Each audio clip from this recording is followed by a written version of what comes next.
Então, jovens, seguinte, pretendo que essa aqui seja a nossa última aula em que ainda não tem um experimento realizado, com medidas, com coisas do gênero, tá? Espero que já na próxima semana, no nosso caso, daqui 2 semanas, né, já tenha algum experimento com algumas medidas, nem que seja um vídeo gravado meu lá no colégio, ou aqui mesmo em casa, para ficar um pouco mais dinâmico, não ficar mais uma aula, né, mais um monólogo do professor, que é necessário, né, mas para não ficar muito repetitivo, dar uma diferenciada aí no nosso conteúdo. Então, o que a gente vai falar hoje? A gente vai falar de gravitação. Então, o nosso assunto, o nosso grande enfoque hoje é a gravitação, tá? Eu vou tentar dar uma pincelada geral na gravitação, nos acontecimentos da gravitação históricos e falar de um experimento específico que provavelmente o Nivaldo citou, acho que quase com certeza, eu não lembro, que eu dei uma olhada na aula dele, mas eu já esqueci, faz mais de uma semana que eu dei uma olhada, sobre aquela constante na fórmula do Newton, tem um Gzão na constante lá, que simplesmente é um valor que aparece para vocês. E é esse experimento que eu vou tratar aqui hoje. Não vou reproduzir o experimento, não vou pegar um vídeo do experimento, porque é um experimento realmente complicado de ser feito. Você precisa de muito cuidado, tá? Várias medidas até se chegar no valor aproximadamente ali razoável do que a gente considera hoje, que é a constante gravitacional. Mas é um experimento interessante de vocês saberem que existiu e como que ele foi feito, tá bom? Então, para falar da gravitação, eu vou dar uma voltada um pouco no tempo e eu vou para o modelo ptolomaico, pouco mais antigo, né? Então, o modelo... Nossa senhora, peraí que deu ruim aqui minha letra. Vamos melhorar isso aqui. O modelo de Ptolomeu. Ptolomeu. Que é um modelo geocêntrico. Que vocês já estão... Geocêntrico. Que vocês já estão cansados de saberem que é um modelo com a Terra no centro do sistema solar. Então, por que eu vou abordar esse modelo, essa situação primeiro? Porque muita gente acredita, inclusive eu acreditava um pouco no cedo do ensino médio, e não é por falta de conhecimento dos professores, é pelo jeito que é estruturado, a grade em todos os colégios, tá?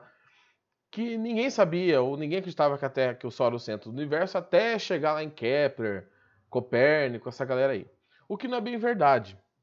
Desde a Grécia, você tinha duas grandes vertentes de pensamento sobre o universo. Uma que a Terra era o centro do universo, né? Porque somos seres egocêntricos, né? Em que tudo tem que estar ao nosso redor. E aí também das observações, que se você parar para olhar durante o dia, o Sol se move no céu. Então não é uma coisa tão assim, tão fora da casinha, tão, meu Deus, como eles eram imbecis, não é bem assim. E o modelo com o Sol no centro. Tá, mas por que a gente considera que na Grécia, até mais ou menos Copérnico mesmo, esse geocentrismo vencia? Porque o Ptolomeu, ele compilou ali, ele fez uma abordagem do sistema solar em que a Terra era o centro, e ele criou um mecanismo de análise do sistema solar em que você conseguia prever fenômenos. E vocês já estudaram o método científico e vocês sabem que na ciência, uma das principais coisas que torna algo científico, além da observação, da experimentação, é a previsão de acontecimentos. Então, o modelo de Ptolomeu, ele conseguia prever fenômenos. E quando eu falo fenômenos, estações do ano, eclipses, movimento de alguns corpos celestes no céu, tá? Então, esse modelo de Ptolomeu era capaz de fazer isso.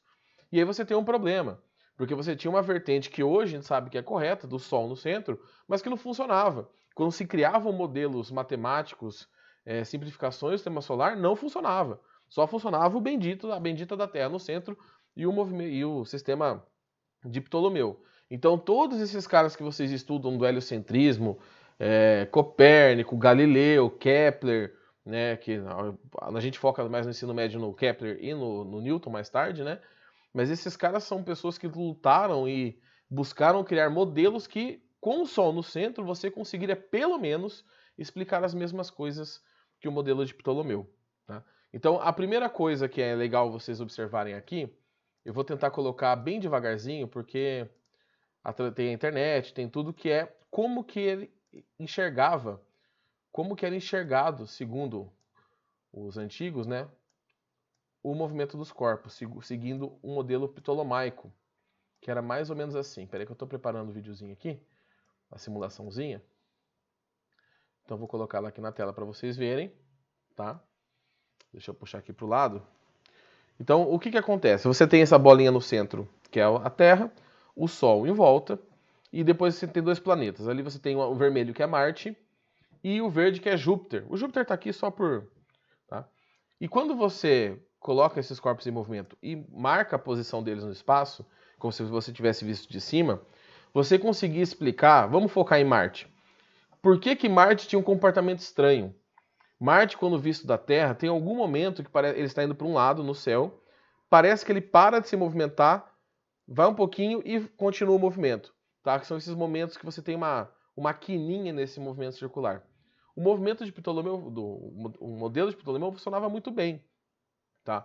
Então, essas informações eram bem explicadas, apesar de a gente continuar considerar hoje com certeza que eram erradas, né, que não são corretas, mas isso funcionava muito bem.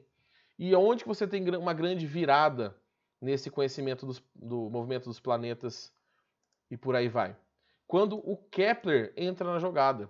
Na verdade, o Kepler pegou informações de outros astrônomos, né, físicos. Não, jovem, a Terra não é plana. Se fosse, seria bem mais fácil. Por sinal, teve lá aquele casal de italianos, né, não sei se vocês viram, que foram procurar a borda do mundo e se perderam no mar. Então, né? E outra coisa que é interessante, eu acho que eu já comentei lá para trás em algum outro momento, na Grécia o cara já tinha medido, quem já viu aquela série Cosmos, né, que uma época virou mania lá no Netflix, já tinham estimado o raio da Terra com a precisão de 100 quilômetros, assim, os caras eram bons. Tal dos gregos, eles não são o berço do conhecimento do mundo, a gente tem essa visão mais da Europa, como, né, o berço do conhecimento, tem várias outras regiões do mundo, na Índia, no Oriente Médio, na China, que muito conhecimento foi disseminado. Somente no Oriente Médio ali a medicina, a ótica, tá? Mas essa visão que tudo veio dali é meio complicado, né? Mas pela nossa linha histórica, pelo como a nossa sociedade se desenvolveu, sim, os gregos e depois os romanos são meio que a base do que a gente considera a nossa cultura ocidental, né? Como eu estava dizendo, o Kepler pegou informações, dados de outras pessoas. Vários astrônomos já tinham feito observações e o Kepler juntou isso em um modelo que, quando eu estou explicando, eu estou dando aula de gravitação, eu gosto de falar que é um modelo matemático, porque ele funciona bem, tá? Então, para justificar esse novo comportamento, ele observa 3 leis, que são as leis de Kepler. A primeira, da órbita elíptica. A segunda, apesar que a gente faz elipses esticadas, não sei o quê, mas no real são quase circunferências, tá? As órbitas, elas são bem próximas de um movimento circular. Das áreas, né, que em períodos iguais, as áreas iguais, varridas por uma linha imaginária, são as mesmas. E a terceira, que é uma aproximação, que você calcula o raio médio, faz lá período ao quadrado, sobre o raio ao cubo e dá uma constante. Essa terceira eu vou deixar meio de lado, porque aquela não nos interessa muito. E eu quero primeiro passar para vocês aqui mais um simuladorzinho que fala do seguinte, que ele demonstra o seguinte. Tenta demonstrar, né, por que no sistema solar as órbitas têm essas características. Então, deixa eu colocar ele aqui no cantinho mais uma vez. Deixa eu só ajeitar aqui para ficar bonitinho. Tá? Então, temos aqui um Sol. Espera aí que não sei se ficou meio torto aqui. Deixa eu dar uma aumentada aqui na tela. Espera aí. Ficou bem cortado aqui. Então, vou colocar aqui em cima mesmo, depois eu tiro. Pronto, agora sim. Temos aqui essa bolinha laranjada é um Sol. E eu vou jogar um planeta em volta do Sol. Na formação do sistema solar, vários corpos estavam em órbita em torno do Sol, que é o mais massivo. Corpos em que você tinha uma velocidade muito grande faziam o quê? Eles orbitavam e acabavam sendo perdidos no sistema solar, eles acabavam se afastando. Tá? Você vai ver que esse corpo aqui ele vai se afastando, vai se afastando. Eu vou dar uma exagerada aqui, tá? Para talvez ficar mais claro. Então, corpos que na formação do sistema solar tinham muita velocidade, eles acabavam saindo do sistema solar, se perdendo no universo. Como esse corpo aqui está fazendo uma trajetória totalmente louca, né? Corpos que tinham velocidades muito baixas na formação do sistema solar tendiam e caíram no Sol e explodiam tudo. Quando você tem uma velocidade razoável, aqui eu vou usar uma ferramenta que ele me dá aqui, que é para prever a órbita aqui, tá?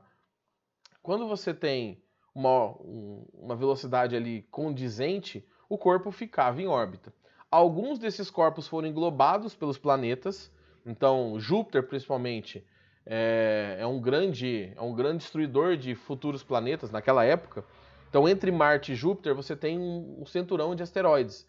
Aquele cinturão, muitos cientistas acreditam que é um planeta que tentou se formar várias vezes, só que a gravidade de Júpiter, como Júpiter é o maior planeta do sistema solar, é tão grande que esta gravidade destruía qualquer planeta que tentava se formar ali. Ela acabava atrapalhando essa formação.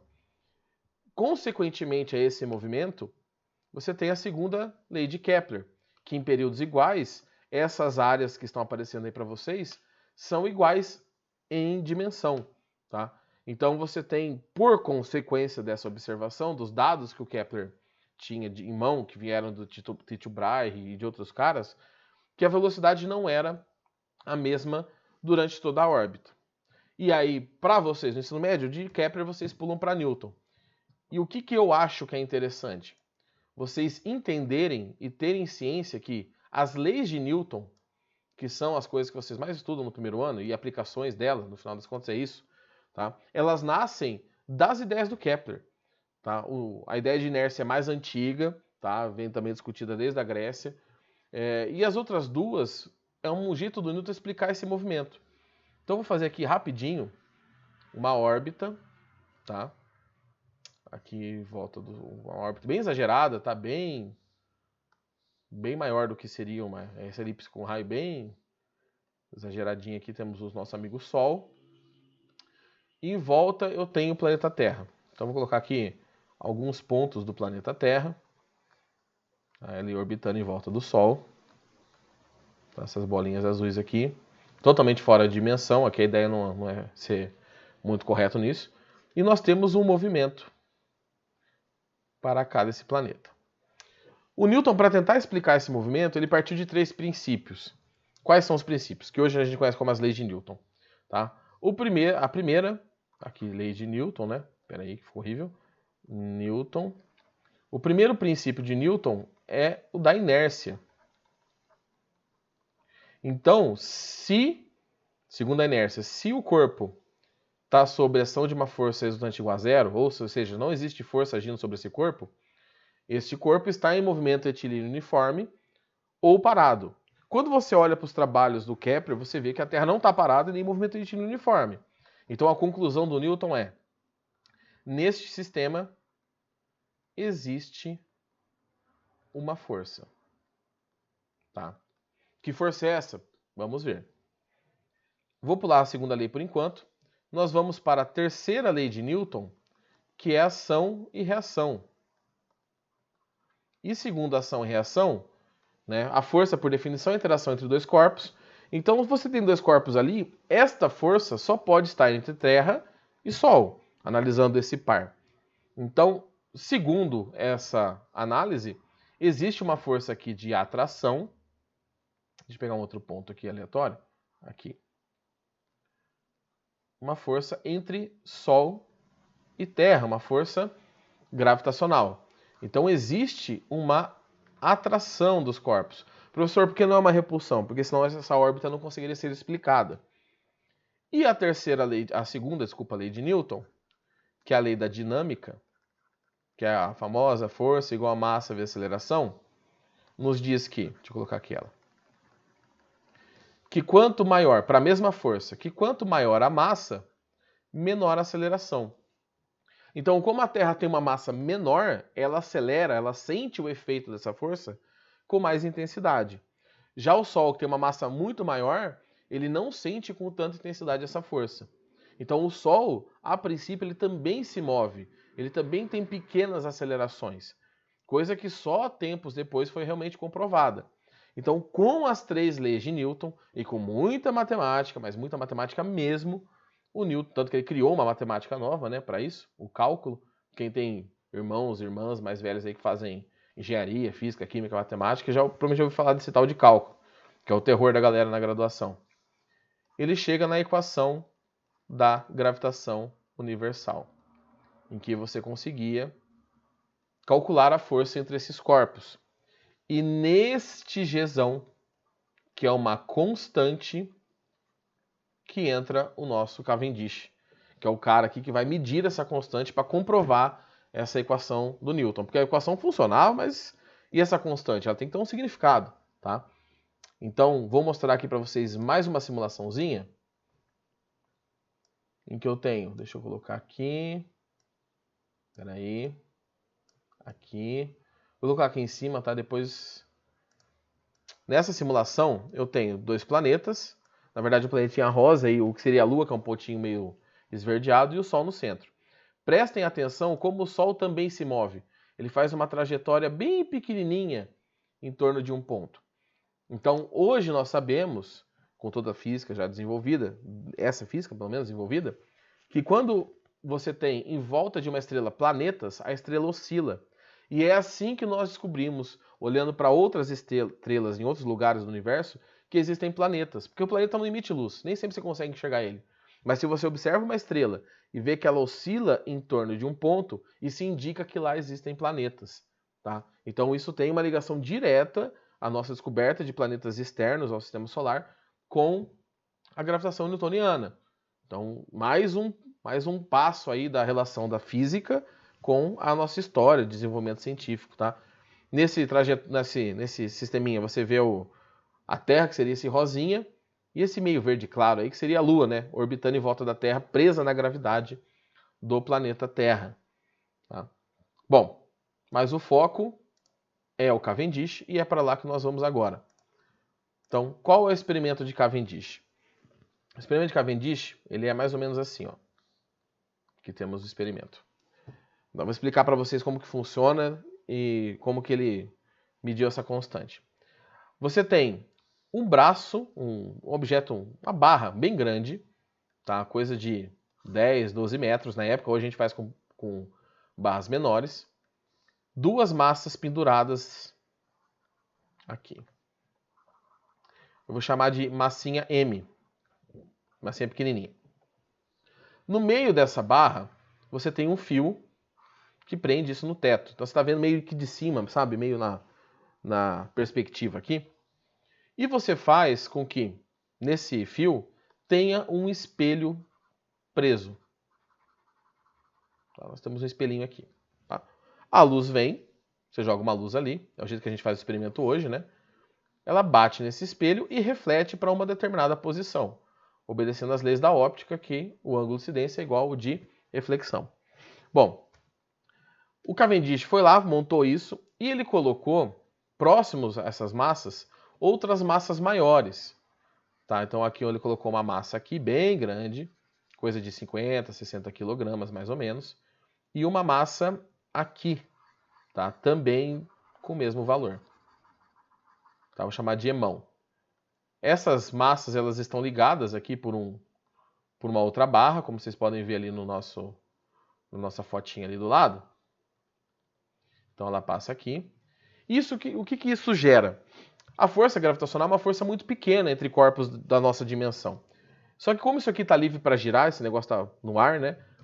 Essa massa é atraída por essa massa é atraída por essa, e você acaba rotacionando essa barra laranjada. Então a barra laranjada ela acaba girando. Você tem aqui um movimento, uma rotação. Consequentemente, o espelho que está preso nessa barra também gira. E quando você joga a luz de novo, e eu vou usar uma outra cor aqui, uma cor bem clarinha, tá? Para não confundir com a primeira, ela bate aqui, o espelho foi para uma outra posição, e aí você vai ter uma nova posição de reflexão. Então você tem uma variação aqui, tá? Dessa luz refletida. Qual que era a força que estava movimentando a barra? A força gravitacional, da equação de Newton, né?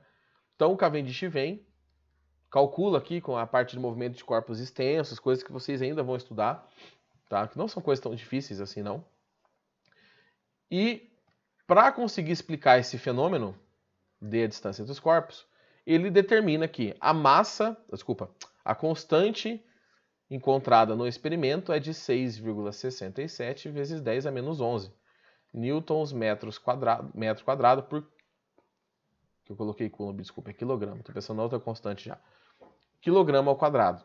Então ele chega na constante de Newton, que o Newton tinha calculado de maneira teórica, meio que comprovando a existência da constante, fortalecendo a existência dessa equação. Tá? Antes que eu esqueça... Bom, depois eu passo aqui. Não. Eu vou colocar o link, mas daqui a pouquinho eu coloco o link para vocês. E com a constante feita, com a constante medida, mensurada, agora o que poderia ser feito? Você poderia calcular a gravidade do planeta Terra. Vocês conhecem, na verdade, nós conhecemos. É só soltar uma pedrinha, medir o tempo de queda.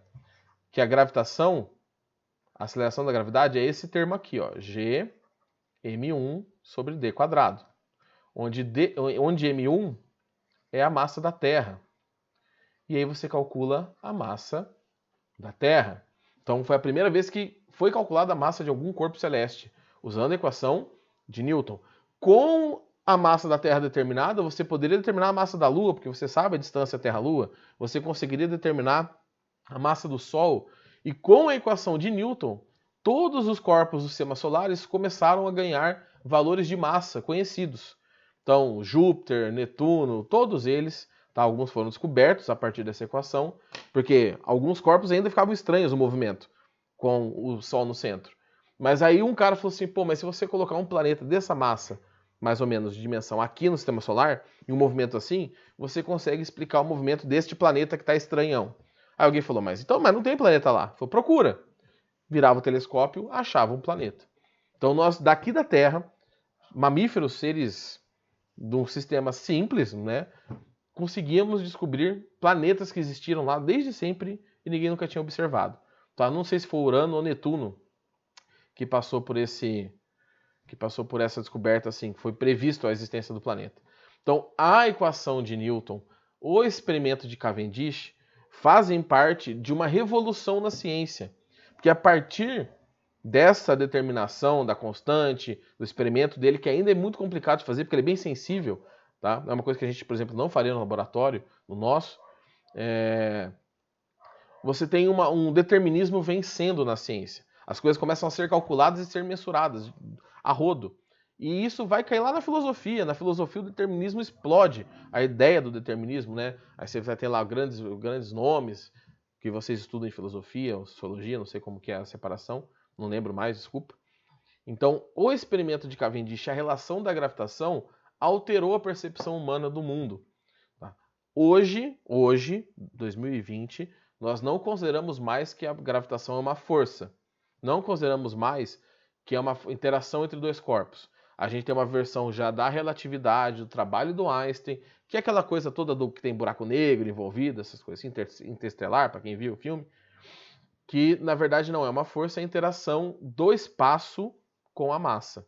Tá? O espaço que foi deformado por uma segunda massa. Tá? Mas no ensino médio, pelo menos até o final do segundo ano, é essa a explicação aceita para vocês, tá? Até vocês entrarem um pouquinho na física moderna. Que a gravitação é a atração entre as massas. Corpos com massa se atraem. E essa é uma propriedade da natureza. Tá? Muito tempo depois isso foi derrubado, justamente pelo trabalho do Einstein. E é por isso que o Einstein é famoso.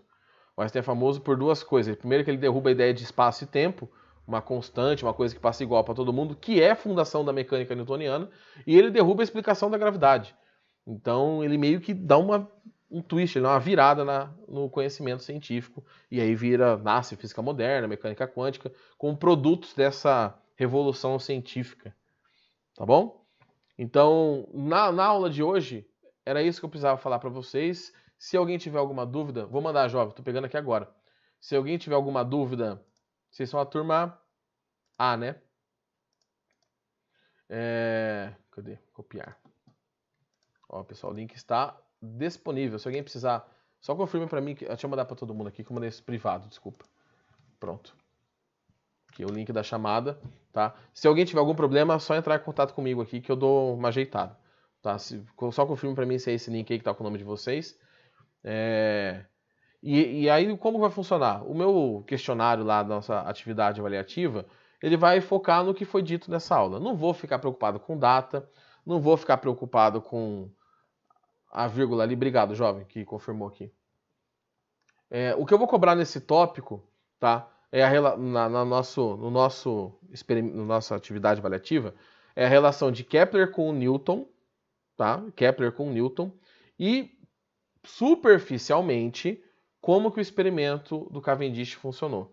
Tá? Eu não vou nos detalhes, porque eles realmente são bem complicados, até tem alguns conteúdos que vocês não estudaram, essa parte, por que o braço girava, como que ele mediu, mas só o que eu falei na aula, igual na última atividade, só o que eu comentei em sala, tá bom? E sobre a tutoria, eu tenho uma aula com o segundo ano, já tem um outro formulário separado, eu vou encaminhar para vocês lá no grupo, com possibilidades de horário.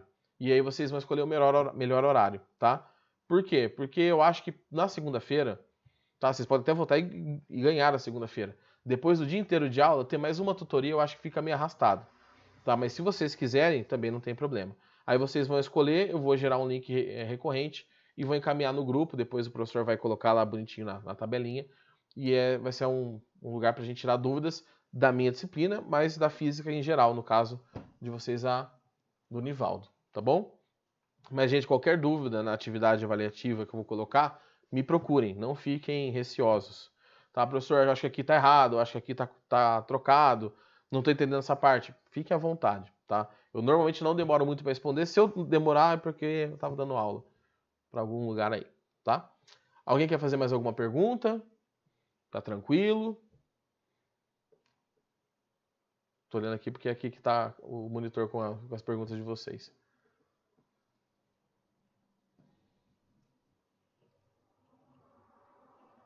Então, ó, provavelmente já na próxima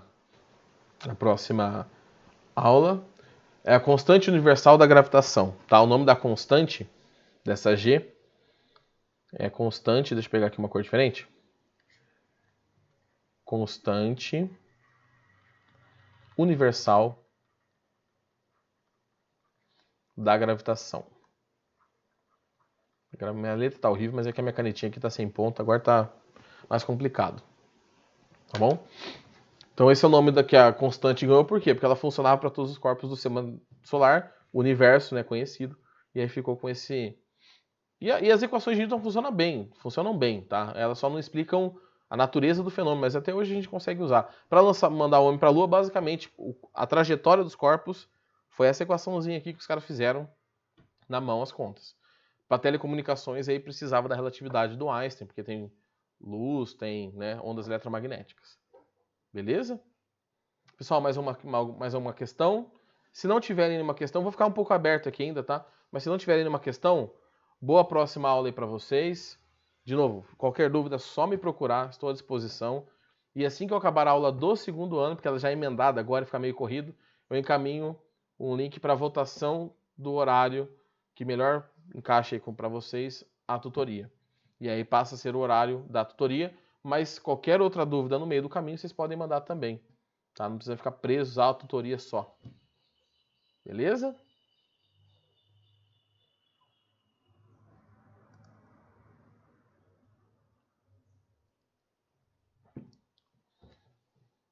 Então, jovens, boas aulas aí para vocês, boa semana e força na peruca que tá acabando o ano já.